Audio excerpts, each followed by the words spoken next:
മോൺത ചുഴലിക്കാറ്റ് കനത്ത നാശം വിതച്ച് ആന്ധ്ര തീരം തൊട്ടു. ആയിരക്കണക്കിന് ആളുകളെ മുൻകൂട്ടി ഒഴിപ്പിച്ചതിനാൽ കനത്ത ആൾനാശമില്ല. 6 പേർ മരിച്ചെന്ന റിപ്പോർട്ടുകൾ മാത്രമാണ് ഇപ്പോൾ പുറത്തു വന്നിട്ടുള്ളത്. സ്ഥിരീകരിച്ച കണക്കുകളല്ല അത്. ഭവ്യ പാർവതിയുണ്ട് നമുക്കൊപ്പം കൂടുതൽ വിശദാംശങ്ങളുമായി. ഭവ്യ, നേരത്തെ സൂചിപ്പിച്ചതുപോലെ തന്നെ അങ്ങനെ ആശങ്കപ്പെട്ടിരുന്ന മോൺത ചുഴലിക്കാറ്റ് തീരം തൊട്ടിരിക്കുകയാണ്. കൃത്യമായ മുന്നൊരുക്കങ്ങൾ ഉണ്ടായിരുന്നതിനാൽ തന്നെ കനത്ത ആൾനാശം ഒഴിവായി എന്നത് വലിയ ആശ്വാസമാണ്. അതോടൊപ്പം പ്രതീക്ഷിച്ചതുപോലെ ഒഡീഷയിൽ വലിയ ആൾനാശവും മറ്റ് നാശനഷ്ടങ്ങളും ഒന്നും റിപ്പോർട്ടും ചെയ്തിട്ടില്ല. അതേസമയം ആന്ധ്രയിൽ കനത്ത മഴ തുടരുകയാണല്ലേ? Arya, good morning. സൂചിപ്പിച്ചതുപോലെ തന്നെ മോൺത വലിയ ആശങ്ക വിധിച്ച് വലിയ നാശം വിധിച്ച് തന്നെയാണ് ആന്ധ്ര തീരത്ത് തൊട്ടത്. പക്ഷേ അപ്പോൾ പോലും ഇപ്പോൾ ലഭിക്കുന്ന ഏറ്റവും പുതിയ ബുള്ളറ്റിൻ അനുസരിച്ച് നിലവിൽ ആശങ്ക ഒഴിയുകയാണ്. മോൺതയുമായി ബന്ധപ്പെട്ട വലിയ ആശങ്ക ഒഴിയുകയാണ് എന്നുള്ള ഏറ്റവും പുതിയ റിപ്പോർട്ടാണ് നമുക്ക് ലഭ്യമാകുന്നത്. മാത്രമല്ല, ആന്ധ്രാപ്രദേശിലുള്ള റെഡ് അലേർട്ടുകൾ പിൻവലിച്ചിട്ടുണ്ട്.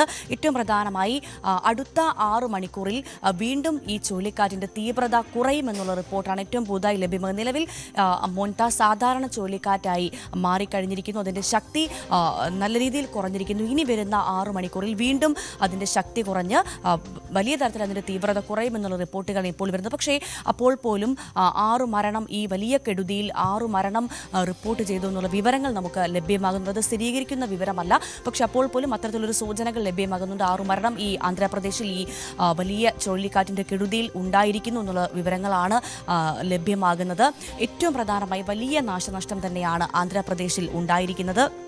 അപ്പോൾ പോലും എടുത്തു പറയേണ്ട ഒരു കാര്യം എന്തെന്നാൽ കൃത്യമായ മുൻകരുതലുകൾ, മുന്നൊരുക്കങ്ങൾ ആന്ധ്ര സർക്കാരിൻ്റെ ഭാഗത്തു നിന്ന് ഉണ്ടായതുകൊണ്ട് തന്നെയാണ് വലിയൊരു നാശത്തിലേക്ക്, വലിയ തീവ്ര ദുരന്തത്തിലേക്ക് കാര്യങ്ങൾ എത്താതിരുന്നത് എന്ന് വളരെ വ്യക്തമായി നമുക്ക് പറയേണ്ടിയിരിക്കുന്നു. കാരണം അത്രമാത്രം വലിയ മുൻകരുതലുകൾ കേന്ദ്ര കാലാവസ്ഥാ വകുപ്പിൻ്റെ ഭാഗത്തു നിന്ന് ലഭ്യമാകുന്നതിനെ തുടർന്ന് ആന്ധ്ര സർക്കാർ സ്വീകരിച്ചിരുന്നു. ആന്ധ്ര സർക്കാർ മാത്രമല്ല, ആന്ധ്ര, ഒഡീഷ, തമിഴ്നാട് സർക്കാരുകളെല്ലാം സജ്ജമായിരുന്നു, സുസജ്ജമായിരുന്നു. അതുകൊണ്ട് തന്നെയാണ് വലിയ രീതിയിലേക്ക്, വലിയ നാശനഷ്ടങ്ങളിലേക്ക് കാര്യങ്ങൾ എത്താതിരുന്നത്. പക്ഷെ അപ്പോൾ പോലും വലിയ കെടുതികൾ സംഭവിച്ചിരിക്കുന്നു ആന്ധ്രയിൽ എന്നുള്ളത് എടുത്തു പറയേണ്ട കാര്യം തന്നെയാണ്. 43,000-ലധികം ഹെക്ടർ കൃഷികൾ പൂർണ്ണമായും നശിച്ചിരിക്കുന്നു എന്നുള്ള വിവരമാണ് ലഭ്യമാകുന്നത്. അതുമാത്രമല്ല, വൈദ്യുതി മേഖലയിൽ 22,000 കോടിയുടെ നഷ്ടം ആന്ധ്രയിൽ ഉണ്ടായിരിക്കുന്നു. സബ് സ്റ്റേഷനുകൾ, ട്രാൻസ്ഫോമറുകൾ എന്നിവ വ്യാപകമായി തകർന്നിരിക്കുകയാണ് ആന്ധ്രയിൽ. അതുമാത്രമല്ല, ഇപ്പോൾ ഇതാ ശ്രീകാകുളം, വിജയനഗരം, വിശാഖപട്ടണം തുടങ്ങിയ ജില്ലയിൽ ഇപ്പോഴും അതിശക്തമായ മഴ തുടരുകയാണ്. റെഡ് അലർട്ടുകൾ പിൻവലിച്ചെങ്കിൽ കൂടി നിയന്ത്രണങ്ങൾ അല്ലെങ്കിൽ മുൻകരുതലുകൾക്ക് അവിടെ യാതൊരു മാറ്റവും സംഭവിച്ചിട്ടില്ല. ആളുകൾ ഈ വീടുകളിൽ നിന്ന് പുറത്തിറങ്ങരുത് എന്ന കർശന നിർദ്ദേശം ഇപ്പോഴും നൽകിയിരിക്കുകയാണ്. ഏറ്റവും പ്രധാനമായി ദുരന്ത നിവാരണ സേനകൾ പൂർണ്ണമായി അവിടെ സജ്ജമാണ്. സൈന്യത്തെ അടക്കം വിന്യസിച്ചുകൊണ്ടുള്ള ഒരു മുന്നൊരുക്കമായിരുന്നു ആന്ധ്ര സർക്കാരിൻ്റെ ഭാഗത്തുനിന്ന് ഉണ്ടായിരുന്നത്. ഇപ്പോൾ ഇതാ 20 ട്രെയിനുകൾ വിശാഖപട്ടണത്തിൽ നിന്ന് റദ്ദാക്കിയിരിക്കുന്നു. പൂർണ്ണമായും ആന്ധ്രയിൽ 20 ട്രെയിനുകൾ റദ്ദാക്കിയിരിക്കുന്നു. വിശാഖപട്ടണത്തിൽ നിന്ന് പുറപ്പെടേണ്ട 32 വിമാനങ്ങളും വിജയവാഡയിൽ നിന്നുള്ള 16 വിമാനങ്ങളും റദ്ദാക്കി എന്നുള്ള ഏറ്റവും പുതിയ വിവരമാണ് ഇപ്പോൾ ലഭ്യമാകുന്നത്. അപ്പോൾ പോലും ഒഡീഷയിൽ ഈ മോൺത ചുഴലിക്കാറ്റ് വലിയ തരത്തിൽ നാശം വിതച്ചിട്ടില്ല, അല്ലെങ്കിൽ വലിയ തരത്തിൽ ഒഡീഷയെ അത് ബാധിച്ചിട്ടില്ല എന്നുള്ള റിപ്പോർട്ടുകളാണ് വരുന്നത്. തമിഴ്നാട്ടിലെ ചെന്നൈ അടക്കമുള്ള പല ഇടങ്ങളിലും വലിയ തരത്തിൽ മഴ ഇപ്പോഴും തകൃതിയായി പെയ്യുന്നുണ്ട്. പക്ഷേ അപ്പോഴും വലിയ ഈ മോൺത തമിഴ്നാടിനെയും വലിയ തരത്തിൽ സാരമായി ബാധിച്ചിട്ടില്ല. മഴ തുടരുന്നു എന്നുള്ള സാഹചര്യം മാത്രമേ ഉള്ളൂ. കേരളത്തിലെ കാര്യം നമ്മൾ പരിശോധിക്കുകയാണെങ്കിൽ മോൺത വടക്കോട്ട് നീങ്ങുന്നതിൻ്റെ പശ്ചാത്തലത്തിൽ കേരളത്തിലും മഴ കുറയും എന്നുള്ള റിപ്പോർട്ടുകളാണ് ലഭ്യമാകുന്നത്. പക്ഷെ അപ്പോൾ പോലും തിരുവനന്തപുരം മുതൽ തൃശ്ശൂർ വരെയുള്ള ജില്ലകളിൽ ഇവിടെ യെല്ലോ അലേർട്ട് ഉണ്ട്. ഇടിയോടുകൂടിയ ശക്തമായ മഴയ്ക്ക് സാധ്യതയുണ്ടെന്നുള്ള റിപ്പോർട്ടുകൾ കേന്ദ്ര കാലാവസ്ഥാ വകുപ്പ് നൽകുന്നുണ്ട്. പക്ഷേ അപ്പോഴും മോൺത ചുഴലിക്കാറ്റ് വലിയ തരത്തിൽ കേരളത്തെയും ബാധിച്ചിട്ടില്ല എന്നു തന്നെയാണ് വ്യക്തമാക്കുന്നത്. മോൺത പൂർണ്ണമായി വടക്കോട്ട് മാറുന്നതോടുകൂടി കേരളത്തിലും മഴയുടെ സാഹചര്യം, മഴ കുറയുമെന്നുള്ള റിപ്പോർട്ടുകളാണ് നമുക്ക് ലഭ്യമാകുന്നത്. പക്ഷേ അപ്പോൾ പോലും സംസ്ഥാനത്ത്, കേരളത്തിൽ ഒറ്റപ്പെട്ട ശക്തമായ മഴയ്ക്കുള്ള സാധ്യത കേന്ദ്ര കാലാവസ്ഥാ വകുപ്പ് പറയുന്നുണ്ട്. നിലവിൽ തിരുവനന്തപുരം, കൊല്ലം, പത്തനംതിട്ട, ആലപ്പുഴ, കോട്ടയം, എറണാകുളം, ഇടുക്കി, തൃശ്ശൂർ ജില്ലകളിലാണ് യെല്ലോ അലേർട്ട് നിലനിൽക്കുന്നത്. എന്തായാലും മോൺതയുമായി ബന്ധപ്പെട്ട ആശങ്ക അത് ഒഴിയുന്നു എന്ന് തന്നെയാണ് നമുക്ക് ഏറ്റവും പുതിയ റിപ്പോർട്ടുകൾ നൽകാനുള്ളത്. പ്രധാനമന്ത്രി നരേന്ദ്രമോദി അടക്കം സാഹചര്യങ്ങൾ ഓരോ മണിക്കൂറിലും വിലയിരുത്തുന്നൊരു കാര്യമുണ്ടായിരുന്നു. ആന്ധ്രാപ്രദേശ് മുഖ്യമന്ത്രിയുമായി അദ്ദേഹം കൃത്യമായി ഫോണിൽ സംസാരിക്കുകയും എന്താണ് സാഹചര്യമെന്ന് ആരായുകയും ചെയ്തിരുന്നു.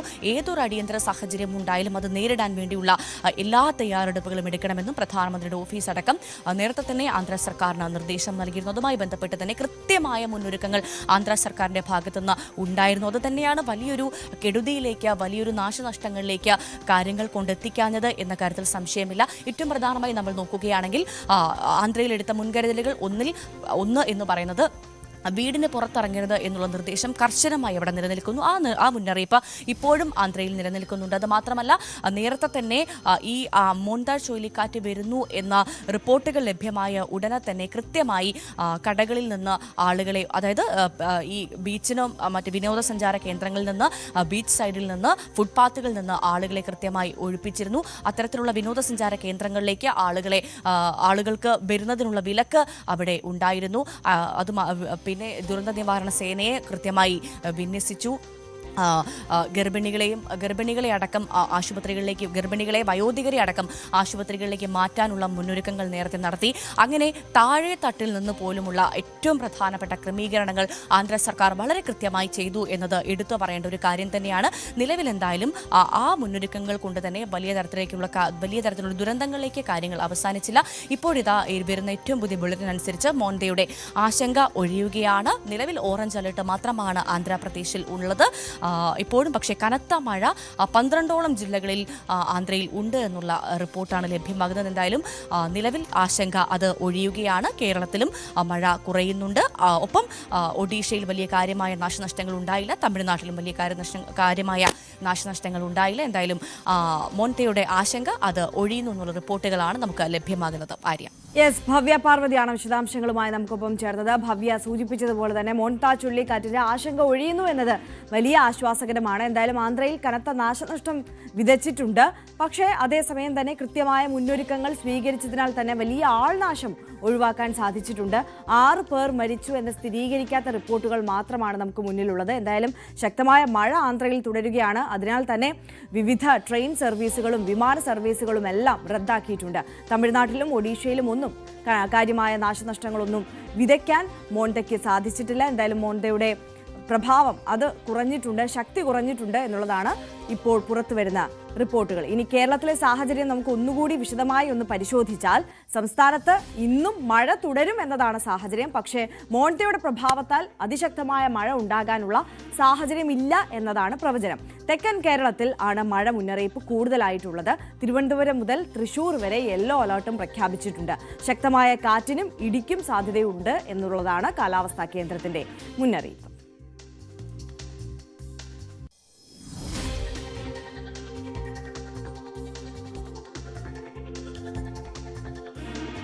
ഭവ്യ പാർവതി കൂടുതൽ വിവരങ്ങളുമായി നമുക്കൊപ്പം ചേരുകയാണ്. ഭവ്യ, നമ്മൾ കേരളത്തിലെ സാഹചര്യം മുമ്പേ ഒന്ന് സൂചിപ്പിച്ചു പോയതാണ്.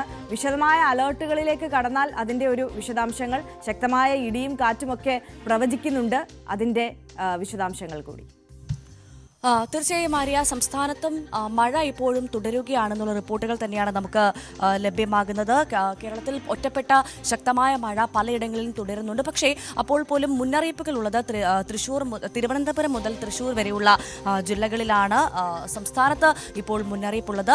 അതുമാത്രമല്ല, കേരള തീരത്ത് മത്സ്യബന്ധനത്തിനുള്ള വിലക്ക് അതിപ്പോഴും തുടരുകയാണ്. തിരുവനന്തപുരം മുതൽ അങ്ങോട്ട് നമ്മൾ കൃത്യമായി പറയുകയാണെങ്കിൽ തിരുവനന്തപുരം, കൊല്ലം, പത്തനംതിട്ട, ആലപ്പുഴ, കോട്ടയം, എറണാകുളം, ഇടുക്കി, തൃശൂർ ജില്ലകളിലാണ് ഇപ്പോൾ യെല്ലോ അലേർട്ട് നിലനിൽക്കുന്നത്. ഈ സ്ഥലങ്ങളിൽ ഒറ്റപ്പെട്ട ശക്തമായ ഇടിയോടും മിന്നലിനോടും കൂടിയുള്ള മഴയ്ക്ക് സാധ്യതയുണ്ട്.